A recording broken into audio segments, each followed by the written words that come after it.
szevasztok gyerekek, én Hardbro vagyok, és ez itt a Tárgyak és Történetek 2. Ma 3 dologról lesz szó. Na, beszélni meg majd megtanulok. Amint látjátok, első ez a Pikachu. Ő itt egy plusz Pikachu, nagyon boldog, mert jött hozzá a télapó. Tehát, Pikachut úgy kaptam, hogy Dunajvárosban még régen volt egy rendezvény, és elmentünk rá, és voltak ilyen dobozok, ez egy ilyen játék volt, voltak ilyen dobozok egy toronyban, tudjátok melyik a szerintem, és az labdával le kellett dobni. Hát apukám ezt ledobta, és egy nylon zacskóba kaptunk egy Pikachut.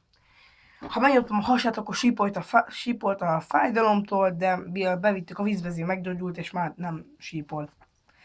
A második dolog, ez a napszemüveg.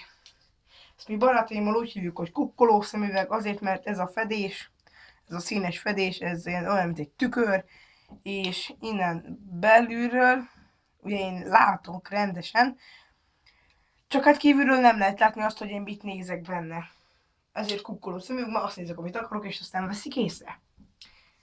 Ezt úgy kaptam, hogy szoktam járni Zánkára ilyen cserkésztáborba, és másodszorra, amikor voltam, akkor vettem egy ilyet, mert hát miért ne? És egyébként már 3-szor voltam, mert most nyáron augusztusban is voltam, és az már volt a harmadik. Akkor a harmadik dolog, az egy Millennium Falcon porcelánból. Ez a Star Warsból, aki nem tudná, a 1000 éves sólyom Han Solo, meg Chewie-nak a hajója. Ennek ilyen turbója van, meg minden tök jól meg van csinálva. Ezt úgy kaptam, hogy nagyon nagy Star Wars fan vagyok, vagyok, leszek is.